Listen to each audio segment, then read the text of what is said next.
Thursday, July 11th, 2019. It is 6:30 p.m. and this is Public Hospital District Number 4, King County Board of Commissioners meeting and agenda that I have just called to order. Shall we stand for the flag salute?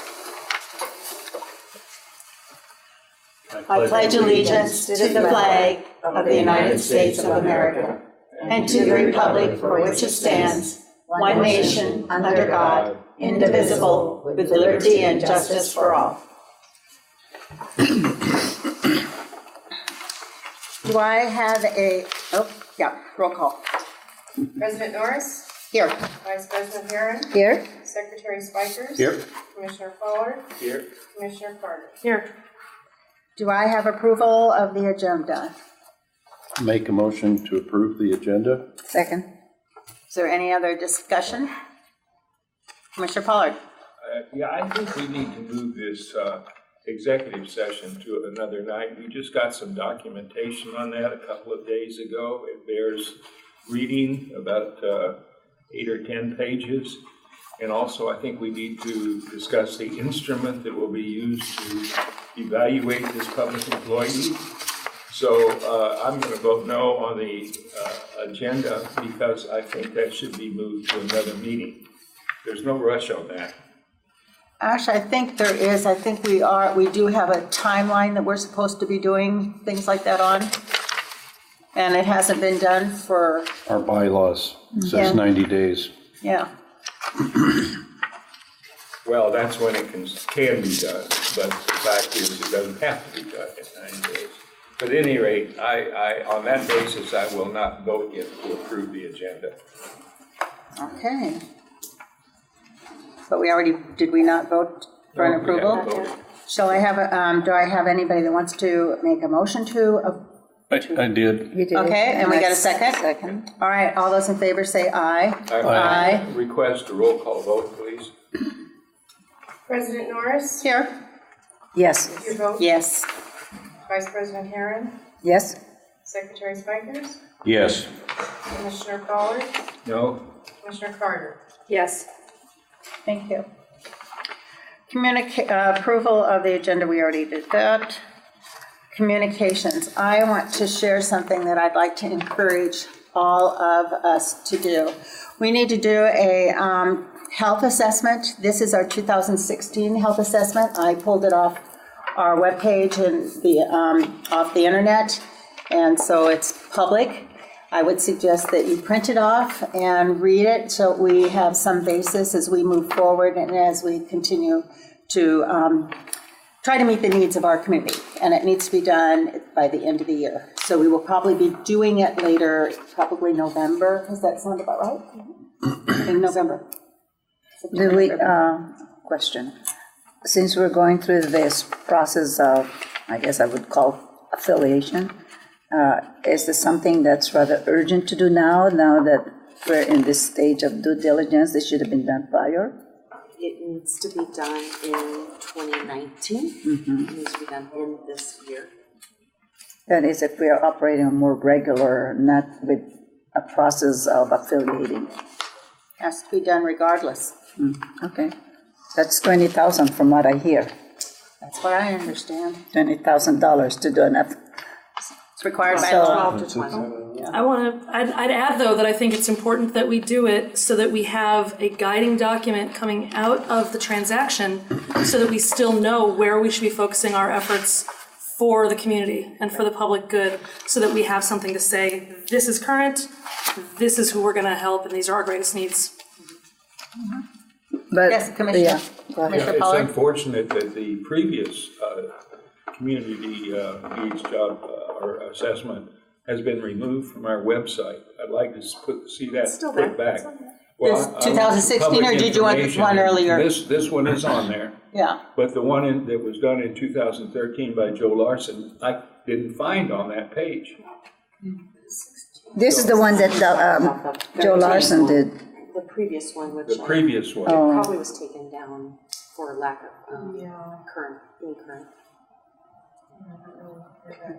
Because it's been gone from this the website. community health needs assessment is quite different from the one that was done prior to that, because it's even called a kind of a data report. Data-driven report? And it really is a copy of Overlake.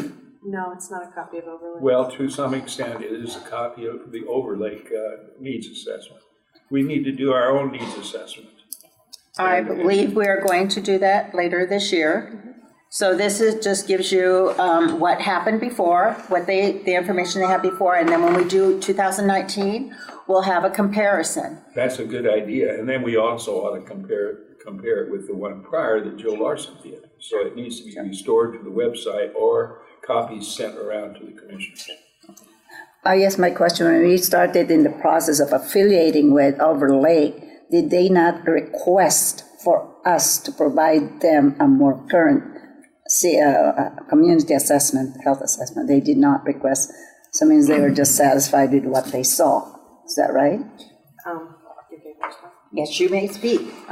Probably part of the reason is as Overlake does their own community health needs assessment, our community is included in their community health needs assessment. They recognize this as being part of their market area. So it's probably why they didn't ask for anything from us, because they actually already had it in hand. I just want to remind the board that for the first 4 months of this year, we were below expectations and were well below budget for the first 4 months. I would hope that we would forego this cost until the last possible time for this year. If not, put it off into 2020. The cost, maybe do it at the end of the year.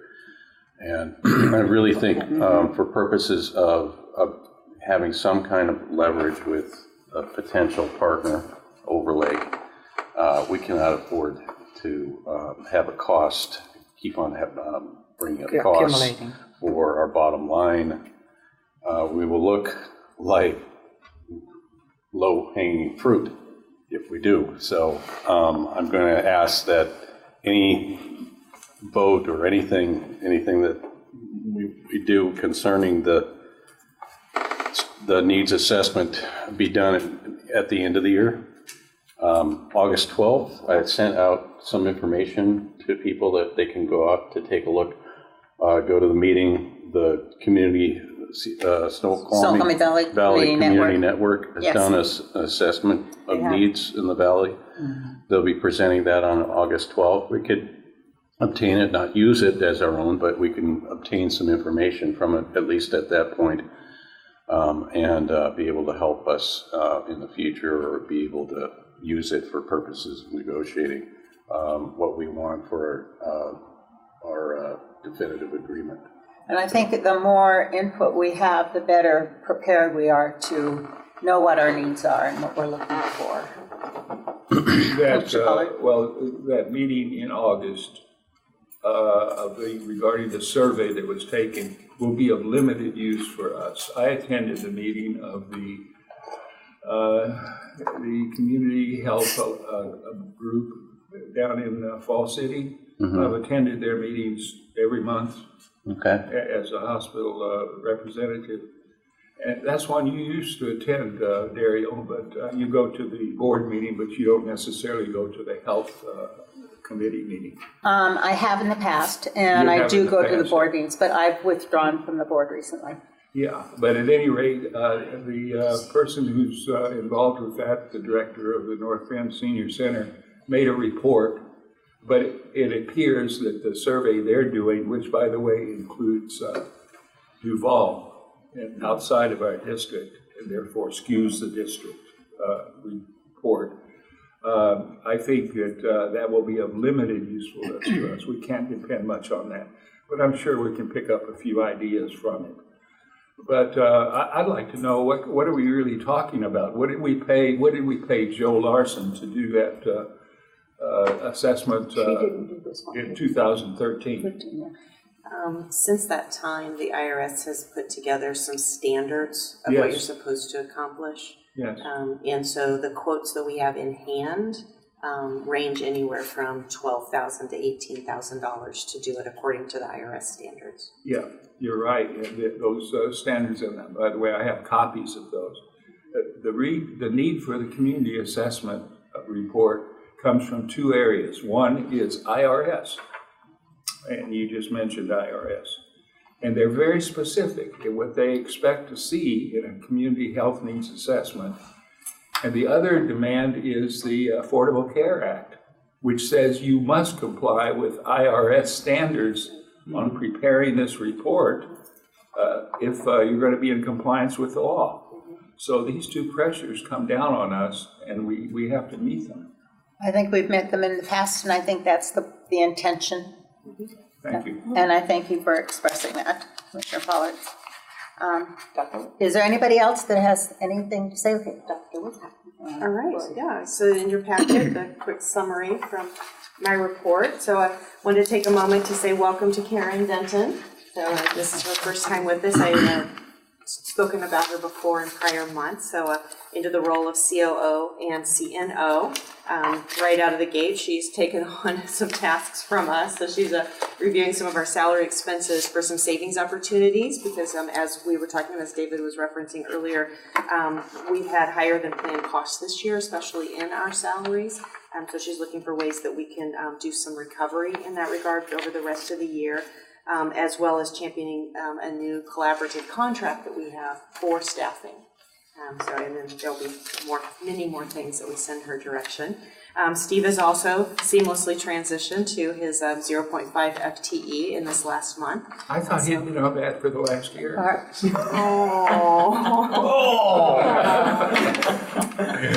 Okay, Commissioner Pollard, you still got a turn. That was rather humorous.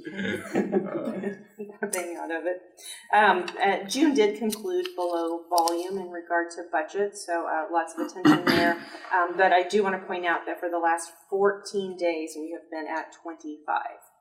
So in fact, we have had a couple of admissions that have been delayed because we didn't have room for them to come in. So nice start to the month of July there. Many of us were at the Chelan conference, so we missed you, Commissioner Pollard, being there. But as we anticipated, there was going to be a very rich agenda, and so that delivered. They had lots of themes, especially around changing times, but the associated opportunities that are associated with the changing times, and then a value of community relationships, both in understanding our community needs, but also addressing community needs. So a nice association with the conversation that we just had here. This is community event season, and so you'll hear in the medical committee report quite a few activities that we either have just finished or we're getting ready to jump into, so Emma will fill us in on that.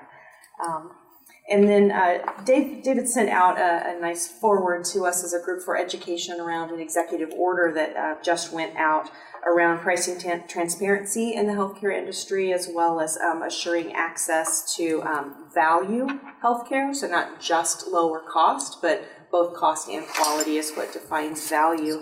And so I thought it might be worth just speaking to that just immediately for us.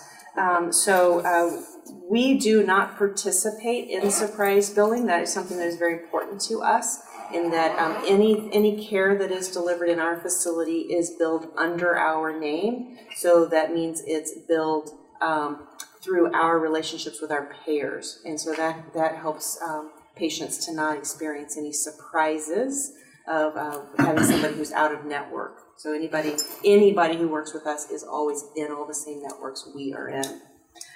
We also have a tool in our billing department. The name of it is RICAN, but one of the things that it does is allows us to give great estimates to patients. So the patient can say, how much will a procedure or an experience cost me? And we can take their insurance, their plan, run it through there and give them insight into what their out-of-pocket costs will be. And so we've had that in place for about 3 years now, and so it gets used pretty regularly. That very much? Yes, yeah, every day. Yeah, probably great. Every day it gets used.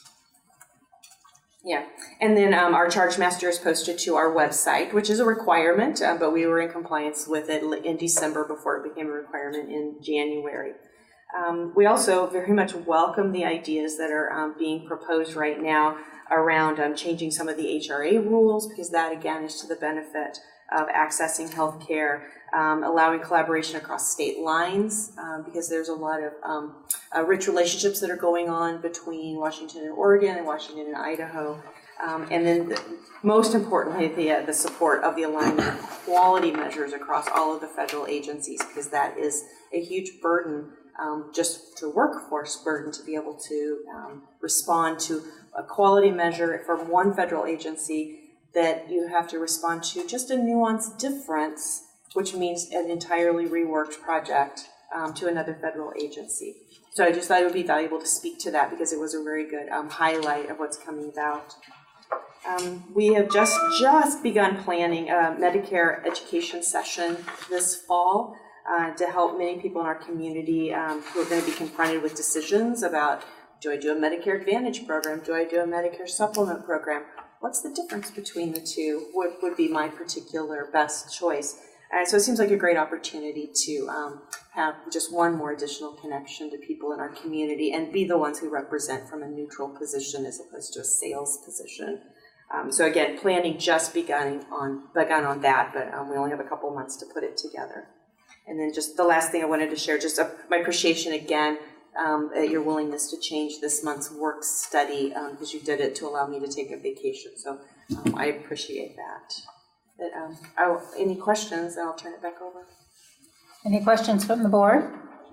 Well, regarding this next to last paragraph, planning has just begun on a Medicare education program as well as support eligible community members in their decisions regarding Medicare Advantage versus Medicare Supplement. Why not just also Medicare and what it covers? Include that. It's a general topic. Absolutely. So, because we like that choice. yeah, Can't have one without the other. Yeah, Can't have one the without advantage the other. without the other. Regarding the Chelan conference, I'd like to make a comment. I wasn't able to go this time for the first time in 7 years. But the good thing is they have a lot of the presentations online. Oh, good. And as a matter of fact, I looked up, I guess it was this morning or yesterday, Oscar Ray's presentation and all of his slides, they're available online. So, and by the way, for you, those of you that don't know it, he is the representative, or he is the MRSC person, the go-to person on questions regarding public hospital districts. And he's a very nice fellow and very helpful at MRSC. All you have to do is Google MRSC and then ask for Oscar Klein. And he's very good. But at any rate, his presentation and other presentations from Chelan are online. Thank you, Commissioner So Pollard. didn't totally miss it. Good. Okay, ready to move on? If we move on, our General Counsel, Skip Hauser. Thank you, Madam President and Commissioners, board members, CEO and COO now. I'm going to give you your Robert's Rules reminder for the evening. And this pertains to, everybody get one? Yeah. I'll give you this one. This pertains tonight to the topic, did you get two? Very good, I thought I made enough. This pertains to point of order. So, it's a very interesting concept. You should suggest this by saying, I raise a question of order, but we all use the vernacular, point of order. Madam Chairman, Madam President, point of order. But you're supposed to say, raise a question of order. You're then calling upon the chair for a ruling and an enforcement. So you're asking the chair to rule on your question and enforce it if appropriate. You have given the chair the authority under Robert's Rules and under your rules of procedure to make rulings. Now there's an appeal process. There's also a process where the chair can say, I'm not sure what to do here, so I'm going to open it up to the board. So let me walk you through this. A point of order request takes precedent over any pending question. It yields to all privileged motions. It yields to a motion to lay the motion question on the table in cases where they are in order and time. So it is a highest priority except for yielding to the motion of lay on the table. If somebody's already said, I move that we lay this on the table, and usually when you want to lay it on the table, it means you want to continue it. You want to set it aside for a week or a month, or lay on the table indefinitely until you bring it off the table. Having said that then, it goes through, if a point of order adheres to the pending questions, adhere to a pending question with reference to either of those, don't worry about that. That's what you have counsel and legal assistance for. If somebody says, wait a minute, I don't think a point of order is in order, I'll help you with that. But 99% of the time it's going to be in order. Here's the second part, it's a paragraph from the bottom, full paragraph, still part of number 1. In cases where the chair, being in doubt, refers the point of order to the judgment of the assembly and where the point thereby becomes debatable. Because I'm going to tell you shortly that it's not debatable normally. There's just a ruling and then you move on. But it can become debatable if the chair says, I am in doubt. I am not certain as to your point of order request, and I don't know how to enforce it or rule on it. Therefore, I'm going to give it to the board or what's called the assembly. Then it's debatable. Then you have a discussion like you would a motion. It can be applied to any breach of the assembly's rules, so long as it's handled in the normal manner by ruled upon by the chair. No subsidiary motion can be applied to it. So the chair has a lot of power when a point of order comes across because they're going to make a ruling. Now, if they're in doubt, which most chairmen are normally not in doubt, they can get assistance from staff, but they would normally make a ruling. If they are in doubt, they refer the point of order to the judgment of the assembly, meaning you as the body, and it becomes debatable. Characteristics for that are found on pages 256 and 257. Thirdly, it is in order when another has the floor to interrupt that person. That's the only time you should ever interrupt. You should not interrupt to argue or debate, to otherwise slander or question somebody's integrity or character, but it would be okay to say, I'm interrupting you because of a point of order. That is the only time it's okay to interrupt. It does not require a second. So if you say point of order, you don't have to wait for a second. The chair is going to acknowledge you at the point of order. It's not debatable. But the chair's consent, though, remember I said it can become debatable because it can then given to the membership. At that point, the chair can say, though, look, it's not debatable, but I'm not certain. I want you to explain your point. So explain your point, and knowledgeable or interested members could be heard by way of explanation. So that's kind of a little mini debate without following the rules of debate, where the chair says, go ahead and explain them. Does anybody ever have any thoughts? So there's kind of this other subset process where the chair is still going to make the ruling, has not given it to the membership, but wants more information. Question? Yes. Can a member appeal the ruling of the chair? Yes. We'll get to the appeal at the end. Oh, You're well, 2 steps ahead. Oh, okay. That's all right. Mr. Pollard, I've learned to know that you're sometimes ahead of me. So in this case, you are again. It is not amendable, so you can't amend a point of order. You know, Madam Chair, I'd like to amend my point of order. No, it's not amendable. You have to deal with the point of order that's before the body. And then it's normally ruled upon by the chair. No vote is taken unless the chair is in doubt. Or, here you go, Commissioner Pollard, the ruling is appealed. How do you appeal the ruling? Well, it can't be reconsidered, but here's how you, grounds for a point of order. It is the right of every member who notices a breach of the rules to insist on their enforcement. If the chair notices a breach, he corrects the matter immediately. If he fails to do so, and again, I apologize on behalf of Robert, he always uses the he pronoun instead of she. But if he fails to do so through the oversight or otherwise, any member can make the appropriate point of order. The presiding officer may wish to engage in brief research or consult the parliamentarian before ruling, and may allow the assembly to stand at ease while he does so. In the event, while the presiding officer has made a ruling, any 2 members can appeal, one making the appeal and the other seconding it. So what would happen, Commissioner Pollard, if you've made a point of order, the chair has ruled, you want to appeal the point of order, you must make the motion, I move to appeal the point of order. You must get a second, has to be a second member. If there is no second, your appeal would die. Is there discussion of the motion? If you do get a second on the appeal, there's no discussion yet. Okay. Once you get your second on the appeal, then it becomes debatable and it's discussion, just like a motion. Thank you. Yep, that's way, way, way down at the end. If a member is uncertain as to whether or not there's a breach on which a point of order can be made, he can make a parliamentary inquiry of the chair. We'll do that for another week or month. But then you could say, Madam Chair, a parliamentary inquiry. That's different than a point of order. That's because you're not certain whether there's been a breach, and you want the chair to check with the parliamentarian to see if there's been a breach.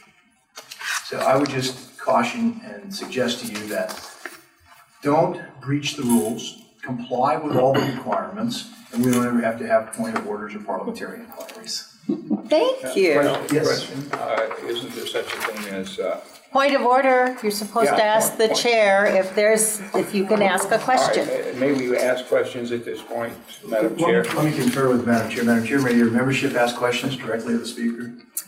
I think we will let him do that. All right.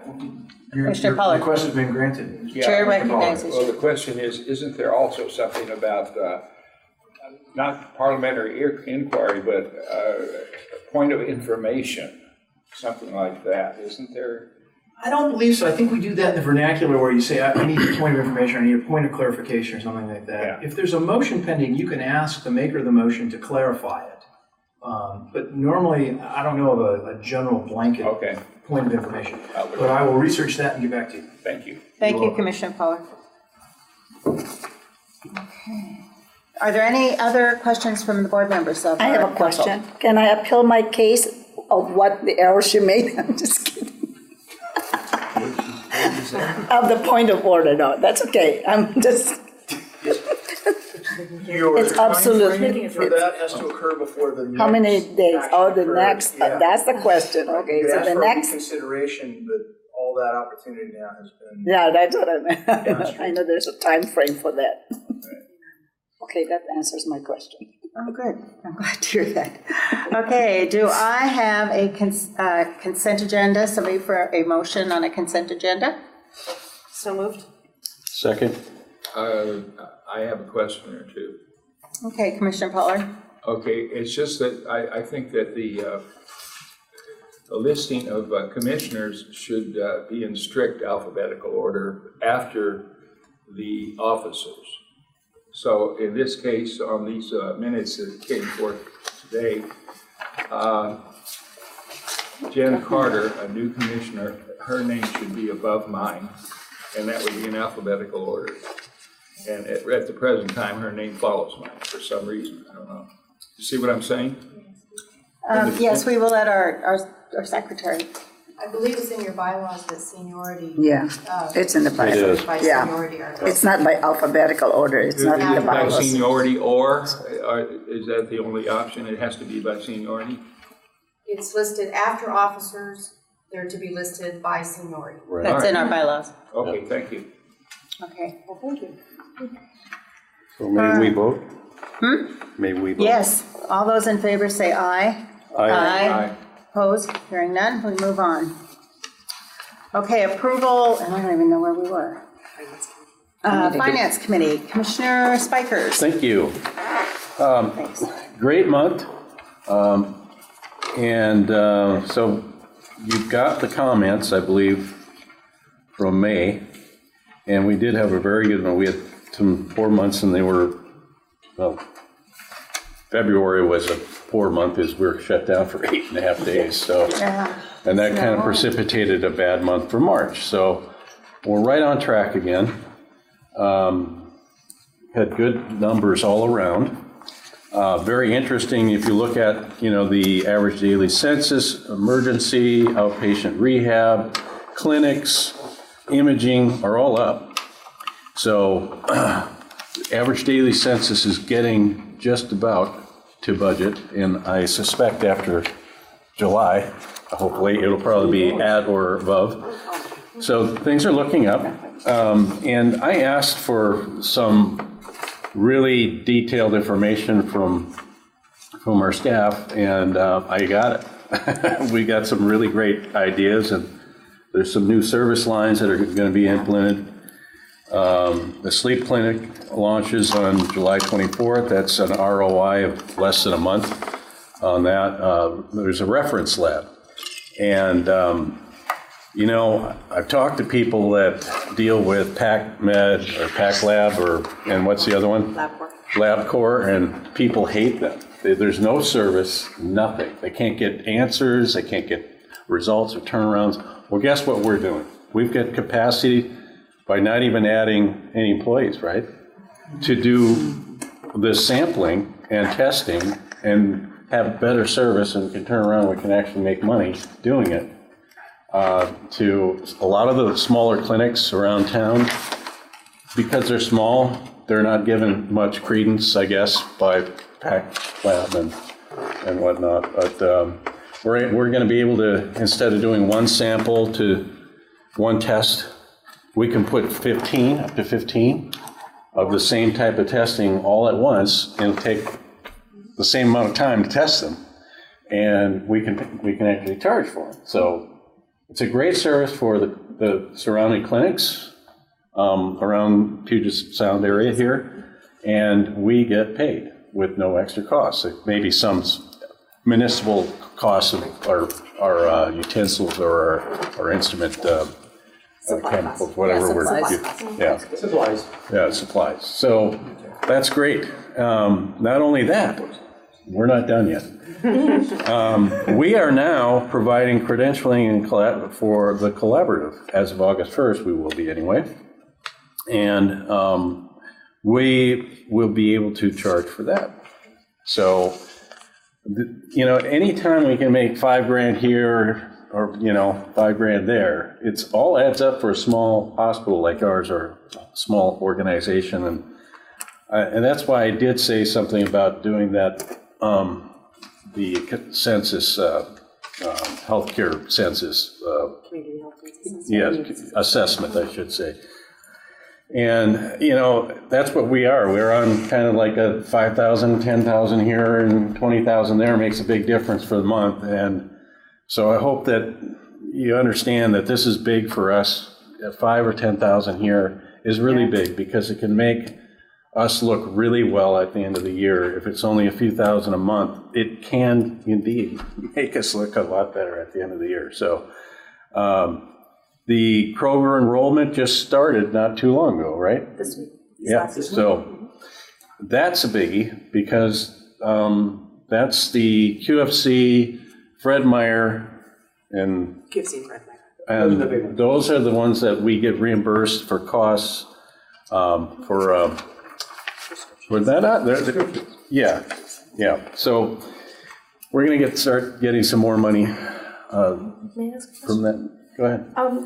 What is the collaborative? What is the primary source verification? I just don't know what that means. The collaborative? Oh, our rural health collaborative. There's about 18 hospitals that we have, and we share services, supplies, orders, insurance, all kinds of things to get our costs. Bulk, cheap cost. Bigger bulk, Okay. you get a better deal. All right. Thank you.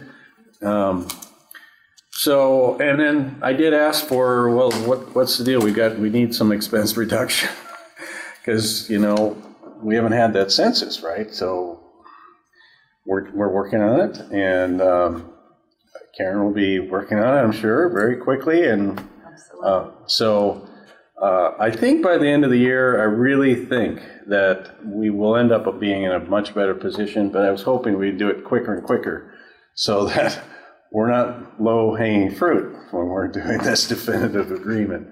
And unfortunately, right now, it may not look good, but I think at the end of the year, we'll come out okay. And I've asked staff to look again at benchmarking, accountability, and productivity benchmarking. So those are big things. And it used to be where I had to actually ask about these things like every month and nag the staff about certain things. I kind of delayed. I just said, hey, what's going on? And, I understand we had a bad February and March, and now it's within a couple of weeks, I got a really good response, and it didn't take, 6 months. So it was really good to see that the staff were reactive to getting things, a better perspective on our financials. So our accounts receivable, speaking of Medicare Advantage, Commissioner Pollard, there is a long wait to get paid AR, on accounts AR. receivable. Yeah, and way that we out. had a large accounts receivable with respect to Medicare Advantage folks. And so our AR went up. And so I'm just letting you know that when that goes up, Medicare Advantage use, we will end up with a higher AR. Does that depend on the company that is involved? No, It's Medicare. It is Medicare. Yeah. The Medicare it is Medicare. And run by Medicare. Yes. So So anyway, Let me clarify. What Medicare Advantage is, they're provided by insurance companies under contract with Medicare. Medicare is really set up to pay us quickly, and insurance companies, it takes longer. So if you have more Medicare Advantage patients, it takes a little bit longer, it takes longer to get your money. and I apologize, we didn't get this, the finance packet out because of the last week I was out of town. I'm sure Val was not working on the 4th. She hasn't been well. And we finally got to it on Monday, I think, or Tuesday, I don't remember. So I apologize, it's not coming out in a timely fashion. Partly just I was out of town, partly Val was out of town. It's just hard to get it out. I didn't think that it was a serious problem because we had a pretty good month, and that's why I don't think it's disadvantages. But if you do have any questions, there's a lot of detailed information, and I can go into real big detail about things in here. If you have any questions, go right ahead. You mean on anything in the report? Questions about anything? Yeah, anything in this report? Commissioner Pollard, the chair recognizes you. Yeah. Okay, how much did we have to invest for the sleep center? 5,000? Minimal. Okay. That's our ROI is less than a month. Okay. We'll get that back by next month. Could you explain a little more what the Kroger enrollment is? Is that Yes. a healthcare plan or only prescriptions, or what is that? Yes, from our prescriptions, we get a percentage of all the prescriptions that go through that use our hospital name to get prescriptions. So if It's a government program. So if our hospital or a doctor in our hospital writes a prescription and it goes to Kroger, we get some kind of Yes. commission? Yeah, that's a 340B program. It's not a lot per prescription, but it all adds up to be about $100 and some thousand. Yeah, that adds up pretty well. So, Yeah, so That's good. it's a pro, Interesting. I didn't know about that. we've been in that Well, it program just for a started. while.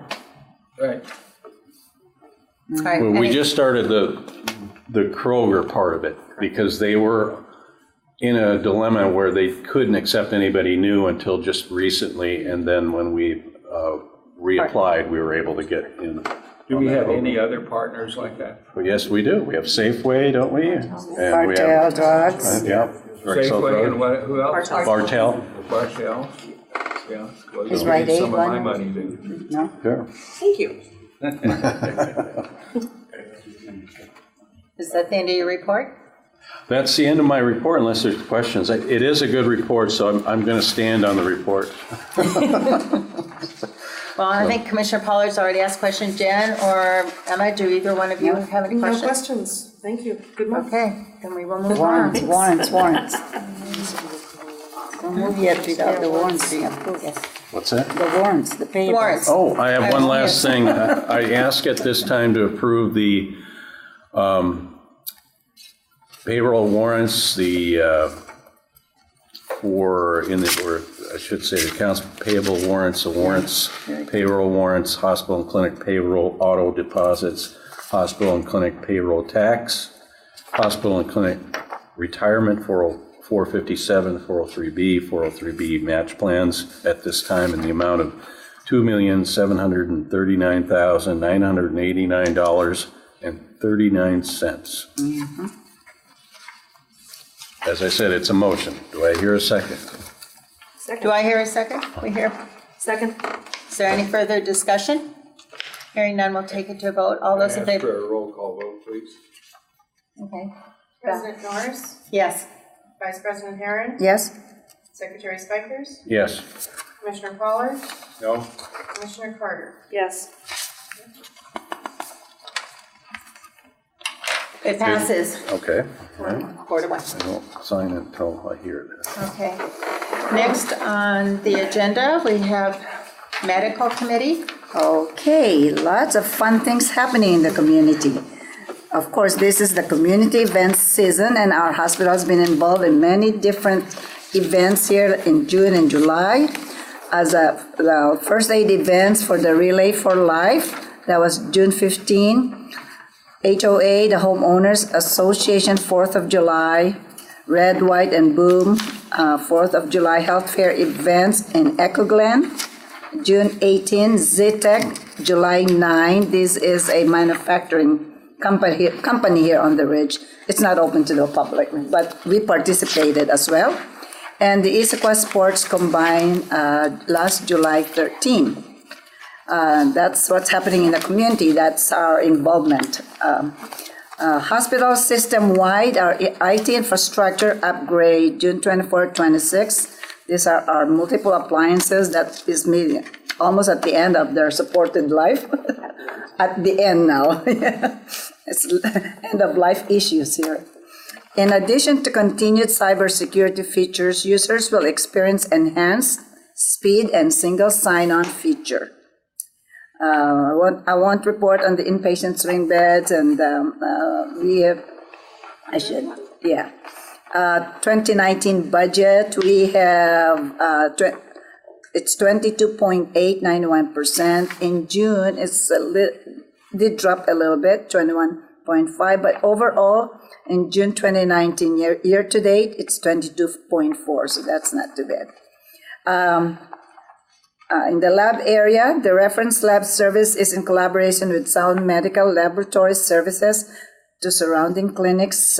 First site was July 1st. This is good news. 4 more clinics are due to join soon. The sleep Medicare service that Commissioner Spikers alluded to, set to launch July 18.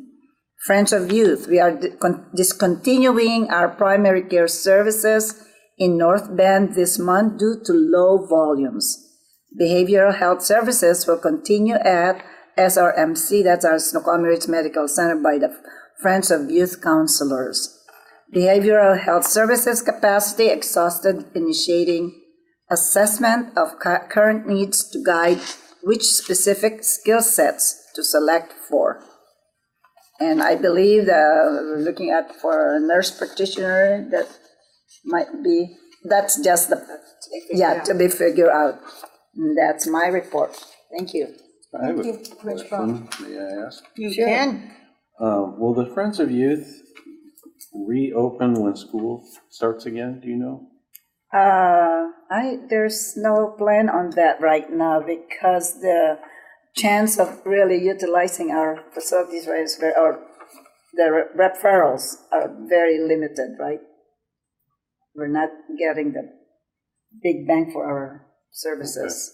Yeah, we found that what they thought at the beginning would be a pretty significant volume just didn't turn out to be the case, and we intentionally stayed through the school year so that we could observe and kind of give it every opportunity, and it just didn't happen. And there's actually some technical reasons within the insurance payer world why there were some barriers there, and I'd be happy to get into those in more detail. Just so it doesn't consume too much time here. But we really felt like that we gave it a great good shot. try, yeah. But they have had a great impact, with us giving them space in our Ridge Clinic. So we're happy to support that continuing. It's a great community service. Okay. Thank you, Commissioner Hare. Are there any other questions for Commissioner Hare? Commissioner Pollard. You mean, Commissioner Hare? Yeah, I have several questions regarding the sleep lab. And we found out that we invested $5,000, as I understand it, approximately. About right, yeah. Okay. Other sleep labs in the area include Overlake. No, they don't have. Since when? They don't have one. They never did have one. Well, They're a They contractor. did one about They're 10 years sleep ago, lab. 10 or 12 years ago. They're independent. I'll send you some. Excuse me, one person at a time, please. Commissioner Could we Pollard. have a relaxation of the rules to have informal Pollard, discussion? You can't have everybody talking at once. You were talking, David was talking, and Emma was talking. If you want to finish, you can finish right now, or talk. Well, at any rate, if you go on the website, you'll find Overlake does have a sleep lab. Is that not correct? It's not. Okay, well, I'll send you some information that I have, and you can help me correct that. Can I correct it now? Yes. I think what you're seeing is Overlake Internal Medicine, that they have a sleep lab, and that is a private practice group. they go by the name of OIMA, there who has the sleep lab, and it has the Overlake name in it because of their group's name, Overlake Internal Medicine, but it is not the hospital. It is not the hospital. Right. And you, looking at the website, you would not know that. Well, I just wondered if we consulted, since we're talking about some kind of relationship with Overlake, if we talked to this group, because, for example, Swedish used to have a sleep lab, and they closed it down because of lack of participation. All right, now they have one full-time and one part-time excellent sleep doctors. They're really excellent. But they don't have a lab there, and they don't have labs at their other hospitals with the exception of 3, Redmond, and I can't remember the other 2. Of course, in Seattle, they have one, and Redmond and one other. But they've closed down their sleep labs because of lack of interest and lack of participation. And I just wondered, did we do a study about the needs as well as the cost of adding a sleep lab? Because I think this should have been a board decision, not just an administrative decision as to whether to have one. That's my opinion. Any other comments? Well, I think when you say it's a board decision, I see it as more operational, that they decide, the executive officers of the hospital decides how to operate this. They can relay the information to us and we can talk about, discuss about it. But as far as us getting involved, the commissioner, that is operational matter. Yes, Jen. I think it's a policy matter. Excuse me, Commissioner Pollard. May I be recognized? No, you may not. All right. Jen had started to speak. Jen, go ahead. Oh, me. but it's a new topic, though, away from the sleep labs. That's all right, you still are recognized All right. first. Oops, my earring. I just wanted to say that my family was at the 4th of July daytime and evening events, and it was wonderful to see all the signage and how accessible the booth was, and that's really great community outreach. So as a local parent, I just wanted to say kudos, and thank you for doing that.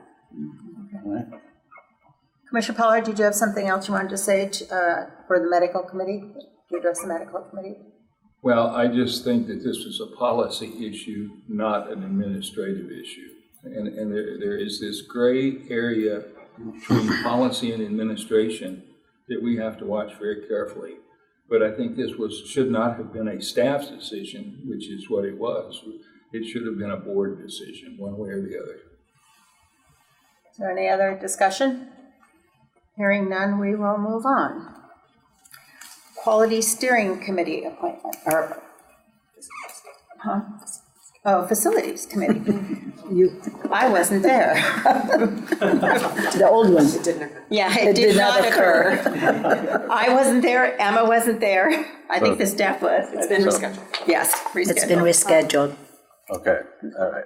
All right. It was right after our lake show. I go, what? I was wondering. Yeah, we didn't do very well, either one of us. We were all exhausted. Okay, Quality No, I don't Steering mean that. We Committee. didn't know about it. Okay. Jen, we are going to appoint you to the Quality Steering Committee. I need to make that appointment publicly. It's yours. And it meets. Oh, and the medical. You knew about medical already, didn't you? We haven't talked about it. I heard about it. But Okay. yeah, I'd like to talk offline about the time commitment for medical committee. I just want to make sure It works. that I can, that I Okay. can do honor to the position. But All right. Why don't we? You have no choice. You have no option. You have to join. You're appointed. That's right. You are appointed by the. I said that's what the bylaws Yes. says. okay. But we can talk about it. That doesn't mean we can't talk about it. Okay. Okay, so if you want to talk more about that later, we can. And then bring it back if we need to. Okay. All righty. New business, King County Search and Rescue Update. Do you want Steve to introduce our guest? Oh. And Yes, for I think he's going to Brenda, do this. I hope I didn't butcher your last name. She's the president of King County Search and Rescue, and what's going to update us on what's going on there and how the site works. Could you say our name again for us? Sure, Jennifer Brennis. Hi, Jennifer. Jennifer. Hi, nice to meet you all. I've heard so much about you guys. I took over from my predecessor in January, and and I have worked on the executive board of the association for probably 6 or 7 years. So there was pretty fluid turnover between him and I, which is really great. I had a nice meeting with Stephen Scott, I guess it feels like a month ago. Probably, yeah. It has been incredibly busy for us this season. It's been incredibly busy. But I shared with Stephen Scott what this site across the street did for us this February when we had the major snow events. Keep in mind, we never had a site before that. We had our search gear and apparatus and volunteers spread out all over the county from, Everett Bothell to all the way down to Renton and Maple Valley and south of there. And so when the snow event happened, which was predominantly on this site anyway, that facility became sort of a secondary satellite EOC center, believe it or not. So we had volunteers at the EOC center that were communicating directly with our volunteers here. We took our command rig, one of the big trucks you see out there, and we popped up the antenna, and we became a secondary communications satellite for the EOC. And then our volunteers spent the first initial days of the snow event, because the snow came, and then it came, and then it came more. So the first initial couple days, our volunteers were transporting critical staff.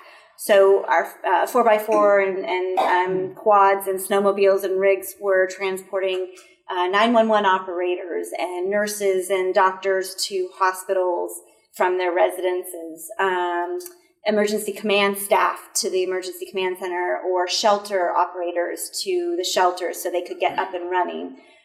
So we made it, I believe, 35. Well, I'm going to read it because it was February. It was a long time ago. So it was 8 hospital nurse transports, 35 emergency command center staff transports, 77 911 staff transports, 10 winter shelter staff transports. We had a PICU nurse from Mary Bridge Hospital that we had to do an urgent transport. We had Tacoma General transports, Good Samaritan, and then we also did the Snoqualmie Valley Shelter service. So that was in the initial days. Then as it stopped snowing, it became evident that Eastside Fire and Rescue was having a difficult time getting the final mile to their call-outs. And so we were then able to transition into a response with Eastside Fire, where we partnered at the fire stations in Carnation, Duval, May Valley, Maple Valley, and there's a 5th one in the Highlands here. We went out with the fire apparatus and helped transport them the final mile. They had a couple fatalities of a heart attack and a few others that it took them 45 minutes to get to the person, and unfortunately they passed. I believe they also had a structure fire that they just couldn't get to. So they realized pretty quickly that they were over their ski tips, literally and figuratively. And so we were really able to partner with them. And then as the bigger roads got cleared, then it was the final 100 yards in those final days. And at that, I'm sure you all experienced then that the National Guard kind of came in at some point. And where we became helpful at that point, so National Guard focused on food, getting food to people, and firewood, and if they had no power, helping them get warm. Where we started helping is transporting medications to critical patients, and we had one person who was on dialysis that we, believe it or not, we had to get the sheriff's office has a snowcat, and so we had to take the snowcat in, and we tagged Dow along with us. So we took Dow out there with us and got the dialysis patient to their treatment. So, but I told Stephen Scott all this, and they're like, they should hear this. That all happened from this site. And the only reason we could respond that way was because all our gear was in one place, and our volunteers had a central place to hunker down. They slept out there for a few days just because we were a 24-hour machine for that period. So I just want to come and say thank you, because we really felt good about being able to do that for the community. I think it is awesome Yeah. that you were able to do that, that you guys are willing to go out, that anybody's willing to go out in that kind of weather and do that kind of stuff. Yeah. And I used to work at Harborview's ER, and people like you are what we depend on Yeah. at times like this. So I am really grateful, and it's good to hear what you had to share. Yeah. Yeah. Well, thank you. Have any other comments, Commissioner Pollard? I just wonder how you relate to first responders, the fire departments, because a lot of the things you describe also are being done by the fire department. Yeah, it's a great question. So we deploy under the sheriff's office, a completely different command structure than the fire. They're under KCEMS. We are under the sheriff's office. However, we abide by KCMES policy when it comes to first aid and safety related stuff. And so it requires that our sheriff's coordinator, our SAR coordinator, be pretty intertwined with the fire chiefs and the KCMS staff, and they are. So periodically I also meet with their, because I'm a volunteer, and so, the sheriff's office leads point on that, but on occasion I will meet with the fire chiefs also and make sure that we're collaborating with them. And it's really no different than what we experience on a typical SAR call out on Mount Si or Cougar Mountain, Tiger Mountain. Sometimes they will get called out too, which is fine with us. If there's an urgent matter, we want best person to get there. And so this is nothing new. We've worked with them many times. Yeah. Are there any other comments or questions? Thank you. Thank you guys. Our volunteers are invigorated and excited, and the sort of the camaraderie around a place is pretty huge. I think you guys can all understand. This is a building, and you come here and you commute. So it's a home. That's really what that's becoming, and so it's incredible, super incredible. So I thank you very much. Thank you for Thank sharing. you. We appreciate it.